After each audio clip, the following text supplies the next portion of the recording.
नमस्कार मित्रों, आप सभी को एक बार फिर से आपके अपने परिवार, आपके अपने YouTube चैनल में स्वागत है। दोस्तों, आज की इस वीडियो में महाराज अनिरुद्ध आचार्य बहुत ही अद्भुत कथा कहने वाले हैं। तो आप लोग इस वीडियो के अंत तक बन रहे, साथ ही चैनल पर नए हैं तो चैनल को सब्सक्राइब कर ले। तो चलिए सुनते हैं महाराज जी की कथा। एक सेठ जी को पता लगा कि मैंने जो कमाया है वो सब यहीं रह जाना है, तो उन्होंने घोषणा कराई कि कोई ऐसा व्यक्ति जो ये बताए मैंने इतना कमाया, यदि सब यहीं रह जाएगा तो मतलब क्या। मैं चाहता हूं कि जितना कमाया हूं मेरे संग जाए, तो जो मेरे संग ले जाने की व्यवस्था कराएगा मैं उसे धन बहुत सारा इनाम दूंगा। अब बड़े बड़े ज्ञानी, बड़े बड़े पंडित, बड़े बड़े लोग आए कि भाई आज तक तो सुनो कोई एक रत्ती लेके ना गया, मरने के बाद तो एक रत्ती कोई लेकर, तो तुम क्या ले जाओगे। इसलिए तुम ये सपना छोड़ दो कि तुम जाओगे लेकर, कुछ ना जाएगा, सब यहीं का यहीं धरा रह जाएगा। उस आदमी ने जिद पकड़ ली ना, आप बताओ कि ये कैसे जाएगा। तब एक संत जी आए, नारायण नारायण जपते हुए, श्रीमन नारायण। ए भैया क्या भीड़ लगा रखी है। राजा वो सेठ बोला, महाराज मैंने इतना कमाया है, इतना धन दौलत जुटाया, और ये सारे लोग कह रहे हैं कि तेरा यहीं छूट जाएगा। अरे मैंने यहां छोड़ने के लिए कमाया है क्या, ऐसा बताओ कि मैं ले जाऊं। संत जी बोले, अभी बताता हूं, सुन। तू सब क्या क्या लेके जाना चाहता है। बोले, मैं सब कुछ लेकर जाऊंगा, जो मैंने कमाया है मेरे संग जाएगा तब तो मजा आएगा, यहां छोड़ गया तो क्या मजा है। तो संत जी बोले, फिर सुन, ये 100 रुपया है। बोलो हाँ। क्यों ये 100 रुपए है। बोलो हाँ। संत जी ने कहा, ये बता, ये 100 रुपए भारत का 100 रुपए है, क्या अमेरिका में इसकी वैल्यू 100 रुपए है। बोलो, क्या अमेरिका में इसकी वैल्यू 100 रुपए है। तो कितनी है। ये रुपया, यहां रुपया है 100, अमेरिका में ये रुपया ना चलेगा, वहां डॉलर चलता है। तो क्या करें, इस रुपया को जमा करो और वहां की करेंसी लो, वहां का डॉलर लो, जो वहां चलता है लो। संत जी ने कहा, सेठ जी जब भारत का रुपया भारत के बाहर नहीं चलता तो भारत की संपत्ति भारत के बाहर ईश्वर के घर कैसे चलेगी। और सुन, तू ले जाना चाहता है तो चलेगी, जाएगी, पर कैसे। जैसे रुपए को हमने डॉलर में कन्वर्ट कराया, रुपए को किस में कन्वर्ट कराया, डॉलर में, उसी तरह तू अपनी जितनी दौलत लेकर जाना चाहता है उस संपत्ति को पुण्य में कन्वर्ट करा ले, पुण्य में लगा। जब तू अपनी दौलत किसी भूखे के भोजन में, भूखे की भूख मिटाने, प्यासे की प्यास मिटाने, किसी बेसहारा को सहारा देने, किसी के सिर पे छाया नहीं तो छाया देने में, जब तू सेवा में सब खर्च करेगा तो जितना तूने खर्च किया है वो सब का सब उससे बढ़कर तुझे वहां प्राप्त होगा, वो तेरे संग चलेगा, वो तेरे संग चलेगा। तो आप लोग भी कुछ धन दौलत, कुछ संपत्ति संग ले जाना चाहते हो तो आप भी कुछ पुण्य कर लो, क्योंकि पुण्य ही संग जाएगा। धनानि भूमौ पशवश्च गोष्ठे नारी गृहद्वारी जना श्मशाने देहश्चितायां पर लोक मार्गे धर्मानुगो गच्छति जीव एका। चलो बताओ, रुपया पैसा कहां तक साथ देता है। बोलो, मेरी मां जीते जी तक, जिंदा हो तो रुपया पैसा साथ दे सकता है। अच्छा, पत्नी कहां तक साथ देती है। बोलो, कहां, द्वार तक। धनानि भूमौ, धन संसार तक। पशवश्च गोष्ठे, पशु पक्षी गौशाला घुड़शाला तक साथ देंगे। नारी गृहद्वारी, नारी दरवाजे तक साध देगी। नारी गृहद्वारी जनः श्मशाने, लोग शमशान तक साध देंगे। देहश्चितायाम, ये शरीर चिता तक साथ देगा। ये शरीर कब तक रहेगा?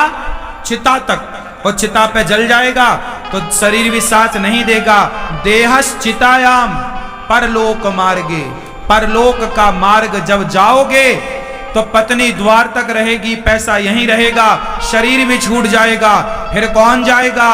धर्मानुगो गच्छति जीव एकहा, आपके साथ कोई जाएगा तो धर्म जाएगा। धर्मानुगो क्या जाएगा? धर्म कौन? आपके संग। इसलिए मेरी माता धर्म कर लो, इसलिए कहता हूं पाप ना हो, अधर्म ना हो, शरीर से केवल धर्म ही धर्म हो। धर्म क्या है? अब बताओ धर्म क्या है? धर्म क्या है? आप बताओ धर्म किसे कहते? क्या है धर्म? बोलो। धर्म क्या है? किसी को मारना धर्म है क्या? फिर धर्म क्या है? धर्म है दूसरों के पीड़ा को, दूसरों के दर्द को आप कम कर रहे हैं, वही धर्म है। आप किसी को दुख दे रहे हैं, वो धर्म। आप किसी के दुख को, दर्द को, पीड़ा को कम कर रहे हैं, मिटा रहे हैं, वो धर्म है। तो आपसे मेरी विनती है, किसी की पीड़ा मिटाइए। क्या पीड़ा मिटाना है?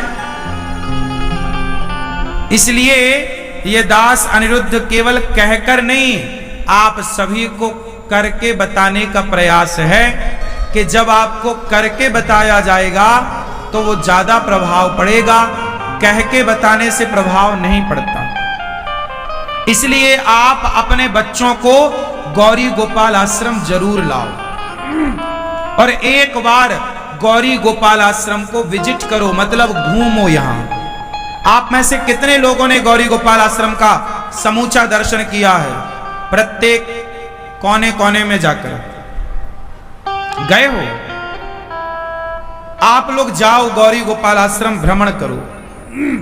सामने वाला जो आश्रम है वहां जाना, वृद्ध माताएं रहती हैं। यहां भी वृद्ध माताएं रहती हैं, यहां भी वृद्ध माएं हैं, सामने वृद्ध माएं हैं। आप सवेरे आओ, यहां सवेरे संतों की भीड़ मिलती है आपको। जानते हो वो भीड़ काहे के लिए होती है? यहां सभी संत आते हैं, यहां गौरी गोपाल अन्न क्षेत्र बंटता है, सबको अन्न दान किया जाता है, सबको पेट भर भोजन कराया जाता है। वाह!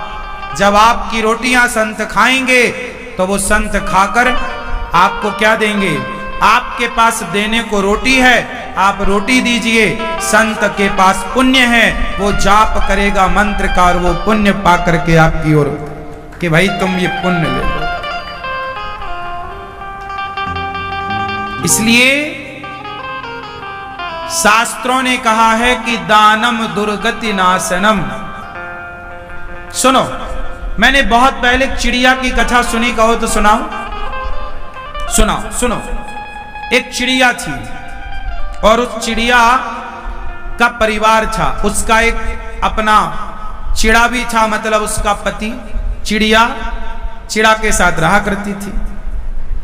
एक घोंसला था जंगल में, घनघोर जंगल था, कोई आता जाता नहीं। एक सुंदर सा घोंसला बनाया चिड़िया ने और अपने परिवार के साथ, अपने पति, चिड़िया, बच्चों के, उसके छोटे छोटे बच्चे घोंसले में आनंद से रहते। एक दिन ना जाने कहां से वहां एक शिकारी पहुंच गया, बहेलिया। बड़ा दुष्ट था, निर्दयी था वो बहेलिया। पूरे जंगल में वो ढूंढा, उसे कोई पक्षी ना मिला बहेलिया को। एक पेड़ की छांव में जाकर बैठा, लेकिन वो बहेलिया ना रास्ता भटक गया था। बहेलिया भी जंगल में रास्ता भटक गया और संयोग देखिए कि भटकते भटकते वो उसी पेड़ के नीचे जाकर बैठा जिस पेड़ पर चिड़िया का घोंसला था। जब वो वहां बैठा तो वो भूख भूख चिल्ला रहा था, भूख लगी है, मैं मर जाऊंगा। पर वो जंगल में सुनने वाला कौन था? उसे एक भी पक्षी ना मिला, क्योंकि वो मांसाहारी था, पक्षी मारता, पका के खाता, पर मिला ही नहीं। तो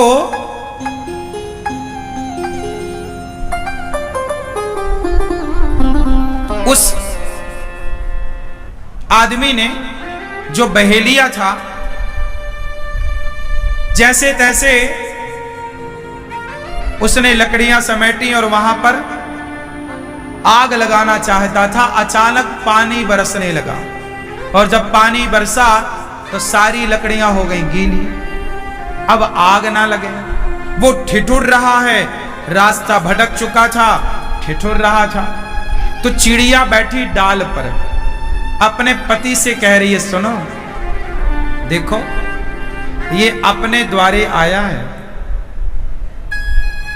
ये अपनी छाया में है और ये ठिठुर रहा है, आग लगाने जा रहा है, लग ही नहीं रही है, सारी लकड़ियां गीली, सारी घास गीली।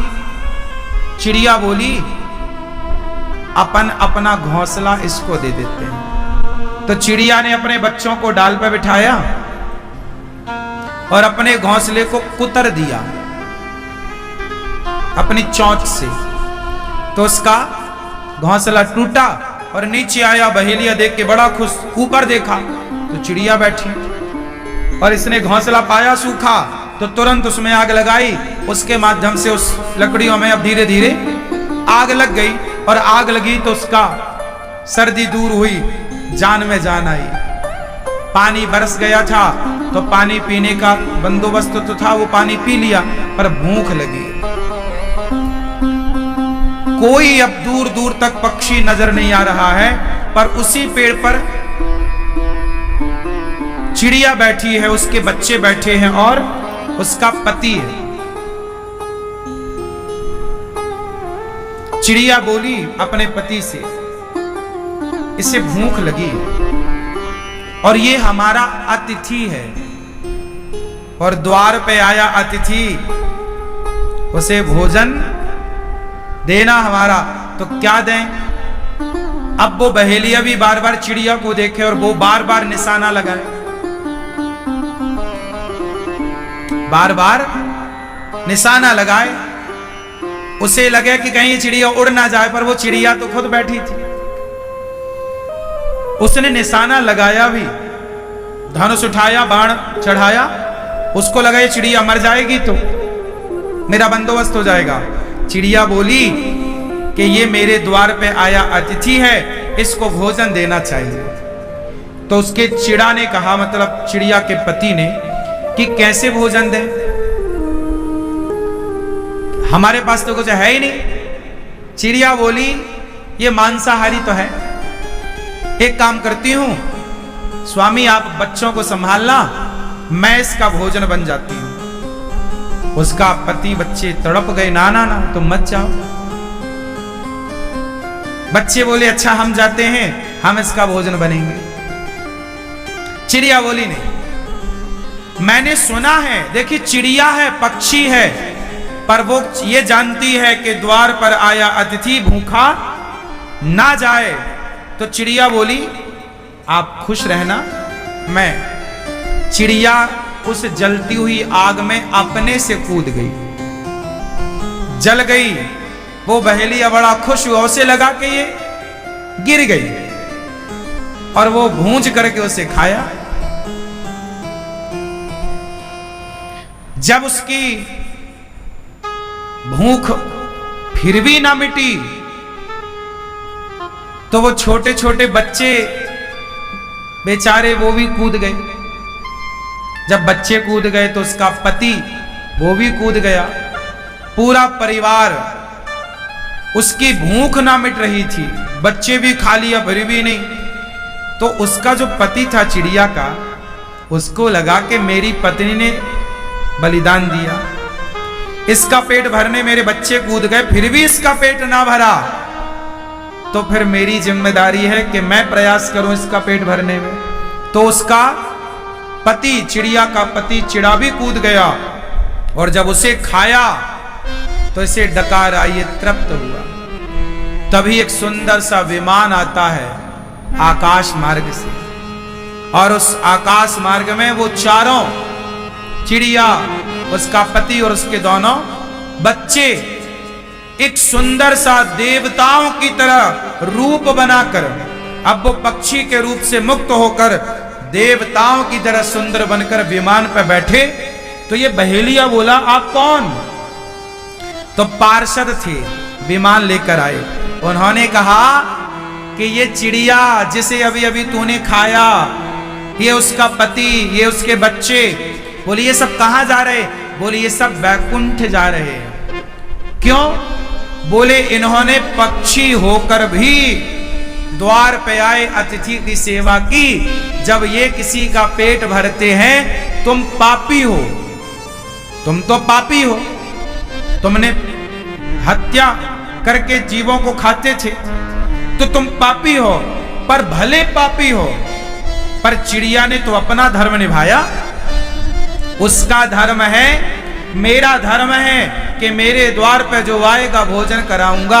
अब वो पापी है कि पुण्यात्मा, ये भगवान जाने। मेरा तो धर्म है भोजन कराना।